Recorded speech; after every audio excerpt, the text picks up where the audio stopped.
السلام علیکم ویورز، میں ہوں آپ کا ہربلسٹ محمد فیاض، ام الشفا ہربل کلینک لاہور۔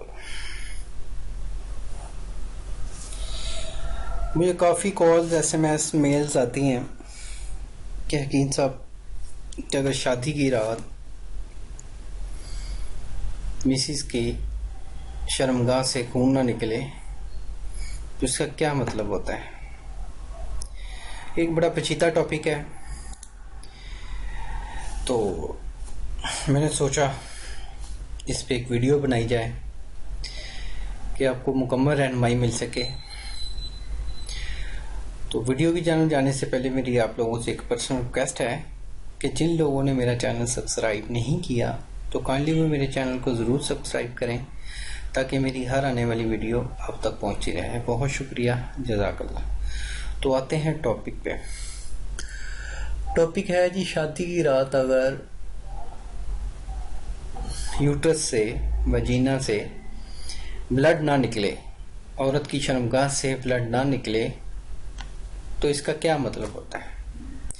جو ہمارے معاشرے میں جو ہمارا کلچر ہے وہ یہ سوچتا ہے کہ شادی کی رات اگر لڑکی کے بلڈ نہیں نکلا تو وہ آلریڈی استعمال شدہ ہے یا وہ طلاق یافتہ ہے۔ تو میں بتاتا چلوں کہ یہ ایک سراسر غلط ہے اور توہم پرستی ہے، یہ کلچر کا حصہ بن چکا ہے، ٹھیک ہے۔ تو اس کو سراسر غلط لینا چاہیے، یہ ٹھیک نہیں ہے۔ ایکچولی میں بتاتا چلوں کہ جو لڑکیاں بچپن میں سپورٹس مین رہی ہیں، ٹھیک ہے، کھیلتی کودتی رہی ہیں، رسی کودتی ہیں، گھوڑ سواری کرتی ہیں، سائیکلنگ، تو ایسی لڑکیوں کا جو پردہ بکارت ہوتا ہے، جو یوٹرس کے اوپر پردہ ہوتا ہے، وہ پھٹ جاتا ہے۔ تو اب جس عورت کا پردہ آلریڈی پھٹا ہے وہ سپورٹس مین ہے، ٹھیک ہے، تو شادی کی رات اس کے خون نہیں نکلے گا، یہ ایک انڈرسٹوڈ بات ہے۔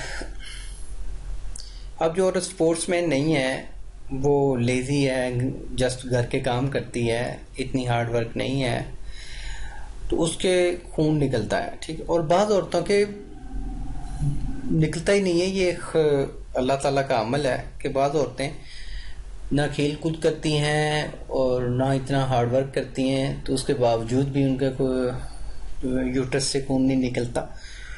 تو اس حوالے سے بتاتا چلوں کہ یہ پردہ بکارت جو ہوتا ہے یہ پیریڈ کے دنوں میں بھی پھٹ جاتا ہے۔ پیریڈ اگر زور سے آئیں، مینسز اگر زور سے آئیں تو تب بھی یہ یوٹرس کا پردہ پھٹ جاتا ہے۔ تو اس میں بتاتا چلوں کہ یہ ایک سراسر غلط ہے۔ اس پیغام کو زیادہ سے زیادہ لوگوں میں شیئر کریں، یا جن لوگوں کے گھر اس وجہ سے ٹوٹ رہے ہیں، اس وجہ سے گھریلو ناچاکیاں ہیں، نفرتیں ہیں، ٹھیک ہے، ان کے ذہن میں یہ ڈالیں۔ جو میری یہ ویڈیو دیکھ رہے ہیں، سن رہے ہیں، ان بھائیوں سے میری گزارش ہے کہ جو کوئی بھی بندہ جو کم عقل ہے، جو اتنا نالج نہیں رکھتا، اس کو لازمی یہ بتائیں کہ یہ سراسر غلط ہے، ایسا کوئی بیہیو نہیں کرنا چاہیے اپنی مسز کے ساتھ، ایسا کچھ نہیں سوچنا چاہیے۔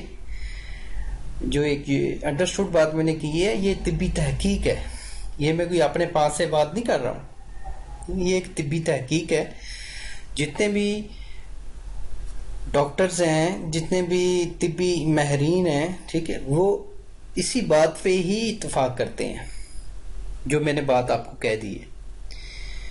تو پریشان ہونا چھوڑیں، ٹھیک، اس پیغام کو زیادہ سے زیادہ پھیلائیں، اور جو جن مائنڈ میں یہ ڈاؤٹس ہیں، ٹھیک ہے، کہ خون نکلنا چاہیے، تو کائنڈلی ان لوگوں کو بھی سمجھائیں تاکہ کسی کا گھر بچ سکے۔